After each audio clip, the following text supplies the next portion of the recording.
Hi, everyone. Thanks for tuning in. My name is Ziera. I'm the marketing manager here at Altitude. And if you don't know what Altitude is, we are a B2B marketing agency that focuses in the life sciences, manufacturing, and software. Today, we're going to be talking about building an attribution culture. What does this mean, and how can we build one strong enough to lead our teams towards success? I'm going to toss it to Adam to kick us off. Phenomenal. Thank you as always, Ziera. We're going to try and keep it relatively short today. We are 20 years old, so we're looking to do 20 webinars this year, give or take 20 minutes apiece. So we'll have you in and out by the end of lunch, depending when you're watching here. So what are we going to cover? First and foremost, we want to talk about why attribution matters. Attribution is beyond a hot topic in marketing and B2B marketing in particular right now. It should be a hot topic. It's a really big deal. We'll cover why. I want to talk a little bit about that, why tech isn't the only answer. So that's really where we've gone. We'll look at that a little bit and discover that, maybe technology isn't the only thing we need when it comes to attribution. And then finally, we want to talk about, how to build an attribution culture. We think this is really going to be the way to understand where things come from and, how uh, leads became revenue and how prospects became leads. So, why is attribution important? At the end of the day, if you don't have attribution in place, you're not going to have any idea where dollars and time actually became results. You could be spending on ad campaign A or content strategy B. You could see potentially correlative things happening. So, we did a lot of this and we got a lot of leads in the door. We did this and the pipeline grew X%. But if you don't have a good way to actually understand where individual leads and individual pieces of revenue came from, which is really what we call attribution, you might be doing the wrong thing. You could be succeeding by accident. You could be failing despite your best efforts. So knowing where pieces came from is what attribution is. And it's obviously critically important. Now, when we talk about this in the context of B2B, I really am talking about, again, individual leads and individual deals. We're talking 100,000, 200,000, $1 million a pop with some of these things. It's worth knowing where specific pieces of business came from. If we were selling a $9.99 product, we can look at much bigger trends. But in B2B, oftentimes it's about one deal or one tranche of deals. And this is so important too when setting goals with your team. I always say goals without benchmarks or things to measure up to are just New Year's resolutions, right? We say we're going to do these things, but we don't set the numbers to actually drive to reach them. So this is super important to consider when setting goals with your team. Absolutely. If you can't measure it, then you can't really do anything with it. Yep. So, what does the market say about attribution? Any number of statistics out there, but there's a lot of worry about it. Starting in the bottom left here, only about 52% of marketers, according to HubSpot, are using attribution reporting. That means about half aren't. About two-thirds of marketers are lacking what they're calling the quantitative tools to prove the impact of marketing spend. And a lot, basically 100%, are concerned about the loss of third-party cookies this year. Those have been key to advertising attribution in particular, also to an extent content and other forms of digital attribution. So not a great situation and certainly a lot of worry, but there's also a trend in these numbers that really goes beyond just what they are. These are all really focused on tech, right? When we talk about third-party cookies, we're talking about relatively advanced ways of looking at the way users and potential leads and potential revenue are navigating through the digital ecosystem. When we're talking about attribution reporting in the context of HubSpot, we're talking about the way a system like HubSpot is able to take contacts coming in the door, activity coming in the door, and attribute it based on a specific model. And then when we look at the quantitative tools to prove the impact of marketing spend, inevitably what we're talking about here is technology. And I would argue that when we only look at this through the lens of technology, we're focusing on the wrong things. in a B2B context, we're very much focused on the wrong things. Because when we look at attribution as a whole, above the water, we can see the tech, right? We can see the system that's able to say, this came from here, this came from there. I was able to understand that because I saw this cookie, I saw this UID. I was able to identify that this specific IP address was on this specific website at this specific time because previously that had been matched to a device and an email address, right? That's all sexy, and it's where we all want to be. At the end of the day, we would all love to have this system that can automatically tell us exactly where things came from, set it to a J curve, an inverse J curve, a flat or a linear attribution model. That's above. Below the water, I think is something a whole lot more important when it comes to attribution, which is the attribution culture. If you aren't building on a solid foundation, if you're not paying attention to what's below the water, all the tech in the world isn't going to help you. It's going to be working on incomplete information. It's potentially going to be working according to the wrong goals. It might not be measuring the correct endpoints. And so you can have something that can look at any bit of user behavior in the digital sense. It can look at potentially imported behavior from offline and help you draw conclusions, but maybe draw the wrong conclusions. And again, we're talking about a B2B ecosystem here where a single deal is worth 6, 7, 8 figures.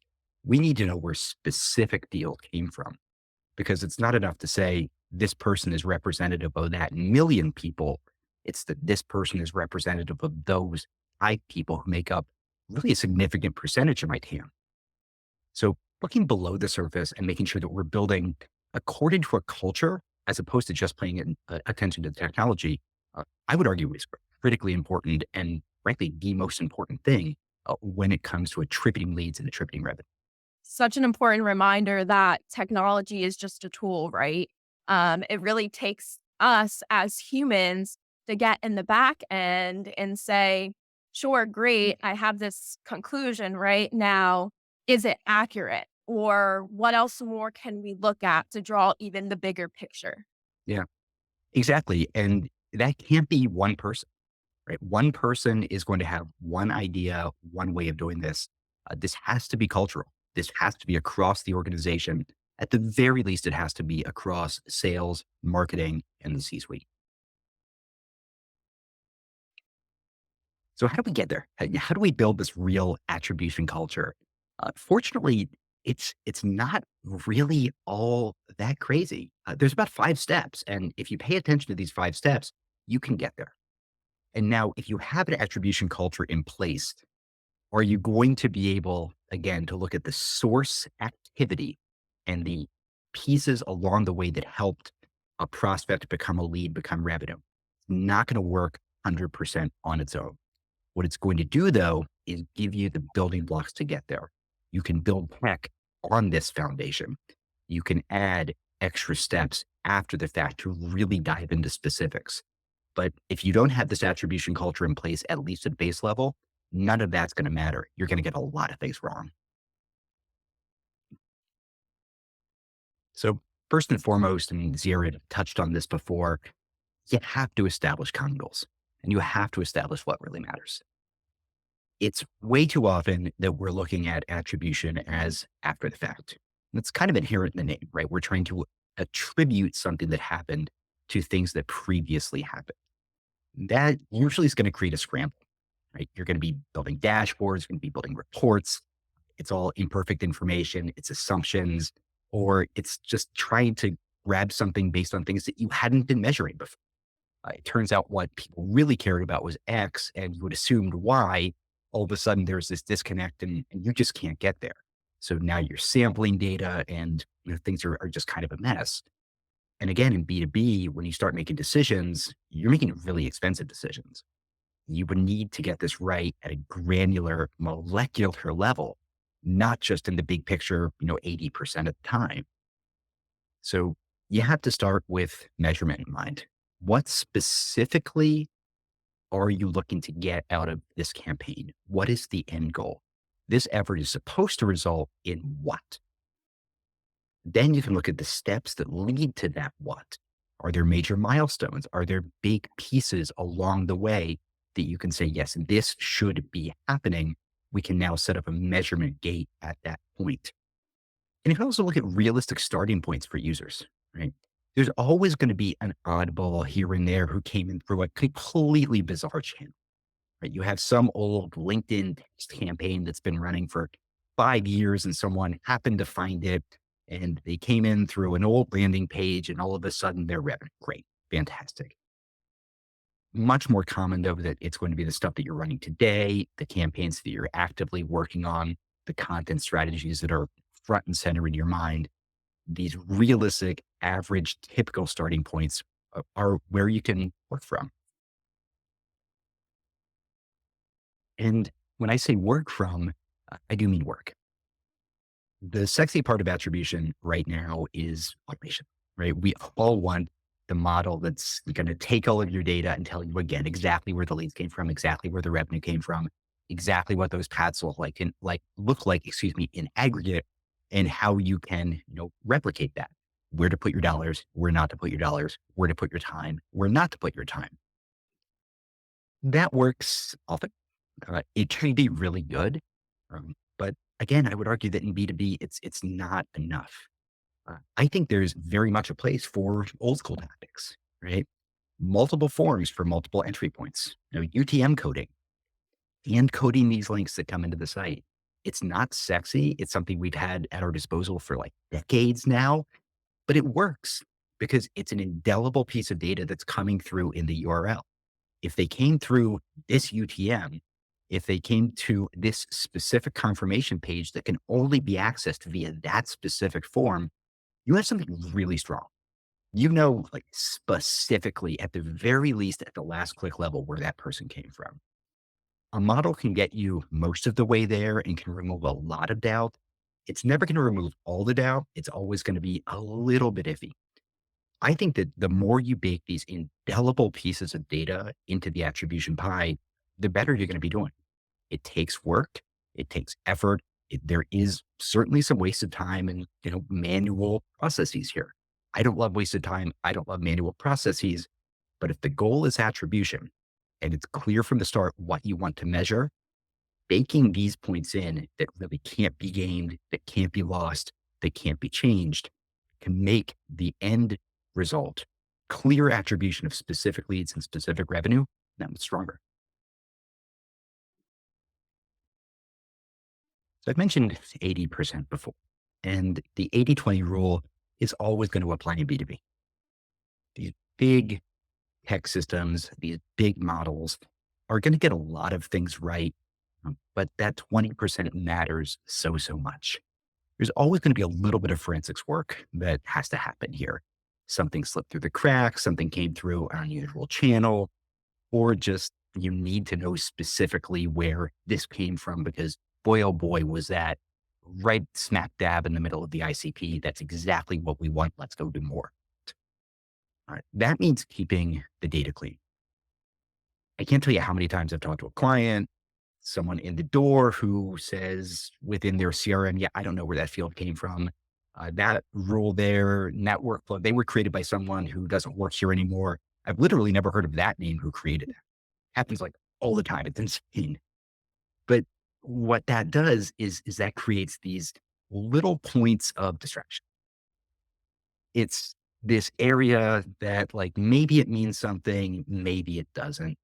And it's just adding time and it's adding effort and it's removing focus from attribution, right? From being able to look at the data that's there and be able to tell that story based on those defined goals and based on, in some cases, that indelible data that's coming with the record.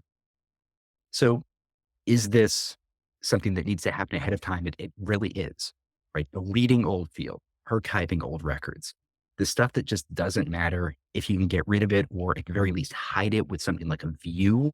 But you want to be doing that because the more relevant things that you see, the more you'll be able to understand what the user journey looked like and how, again, that person became a prospect, became a lead, became revenue. Hey, and listen, I can testify to this. As a marketing manager, I am in our CRM 24/7 cleaning stuff up. And let me tell you, like Adam said, you might see it as a waste of time, might take away from some other valuable things that you need to do. But let me tell you, once it's done, it is so worth it because you are able to go back and identify where those contacts are coming from, if they're qualified, if they're not qualified, if they're in your nurture sequence, and where they're at, which allows you to build that relationship. So, this housekeeping is super important. Yeah. And that makes the job after the fact that much easier, right? Most of the time, and Zira can attest to it, our reporting is going to say, this was the first contact and this was the last click. Yep. At the same time, there's a bunch of cases where we don't know that without doing a little bit of work. If you have an old CRM with a whole bunch of junk in it, you might not ever be able to find that data and stuff is slipping through the cracks. And in B2B, that's just not acceptable. Absolutely. It's one of those things that just needs to get done. Just as important is the feedback loop. Uh, I mentioned the sexy part of attribution being the tech. That is very much true. This is the least sexy part of attribution, but it might be the most important. If it's a big deal and in B2B, it's often a big deal. It deserves attention, right? You can afford, stuff to slip through the cracks with a $10 product, right? As long as I have 90% of what I'm doing right, a little bit, falling off the other side's fine. It's not where most of my ad dollars are. It's not where most of my revenue is coming from. But again, if I'm selling stuff for 6, 7, 8 figures, I need to know specifically where individuals came from because there just isn't all that big of a market for those products and services. You need to know specifically where deals came from, how to attribute them. And that means sales and marketing and probably the C suite as well need to be talking, right? They need to be getting together on a regular basis. They need to be reviewing big leads in the pipeline, big deals that are coming, and big deals that have closed. And they should know specifically on both sides and agree specifically on both sides what led to that deal coming in and, potentially ways to replicate that success. Part of that, and this is the underlying thing with attribution from the marketing seat, is what did marketing account for? And, honestly, you have to be very clear and very transparent. There are deals that come in that had nothing to do with marketing. That has to be okay. You have to accept that. On the other side, sales has to understand that even if it's a sales sourced deal, marketing will often play a role because you can typically go back in CRM and see things like website visits. You can typically go back in CRM and see, to Ziera's point, things like nurture email opens or just the impact of the brand, right? Having all of that together and being able to tell that human story person to person gives you a real picture of what that individual did, what led to that lead or that revenue, and ultimately, again, how you can do it again. And then finally, tech needs to be part of this. Right? A lot of what I just described there, things like website visits, tech is capturing that.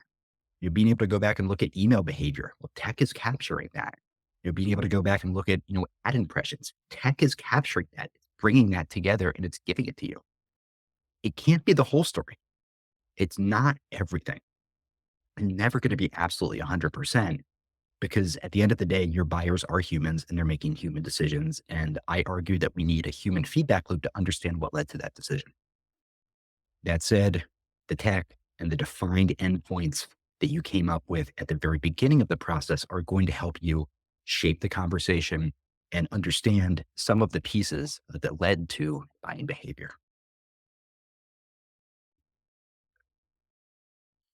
So to wrap up here, what are we talking about when we talk about an attribution culture? First and foremost, it's about establishing common goals in sales, marketing, the C suite.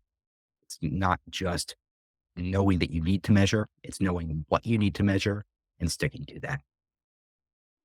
You want to keep it simple sometimes, right? Create points within your funnel that have to have come from a certain point, have to have come from a certain place that can only have access via this link or this referrer or this form. That's going to narrow attribution quite a bit for you. It's going to make things a lot easier because rather than every option in the world, you're able to take these little parts and say, specifically, I know here came from there. Where did there come from? It's one of these three options, right? Very simple, very easy, hard to do, unfortunately. But when it comes to measurement, really, really simple. The data side, to Ziera's point, this has to be kept clean. You can't have extra stuff in there. It can tell the wrong story or it can just distract you from the real story. You have to be talking, right? Sales, marketing, the C suite, you have to be together. You have to understand the psychology, the behavior, and what really led, again, on a human level to that buying decision. Because your buyers are human. Ultimately, what you're attributing is what led to a human decision. And then finally, tech can't be removed from this, right? I can say that it's not everything, and that's true. It's not everything. It can't be the be all end all, but at the same time, you can't completely take it out. You can back up the human side with the technology. When you bring them together, the people, the tech, and the culture, you've created a situation where you can truly attribute leads and revenue back to what created them, make smarter decisions about your spend, make smarter decisions about your time. It'll grow your business. Guys, these are great steps. Write them down. Take a screenshot, put them on a sticky note, put it on your coworker's desk, put it on your desk, do something. These are great. Don't miss out on them. Adam gave some great insights on building an attribution culture. Now it's really time to implement them moving forward. Thank you so much for all those great insights, Adam. If you have not subscribed, please subscribe to our channel to stay up to date on all things B2B marketing, as well as our webinars moving forward, 20 for 20. And also check out our last webinar video on generative AI and SEO. Thanks everyone for tuning in. I'm Ziera, that's Adam, and we are Altitude Marketing. Thank you so much. Bye-bye.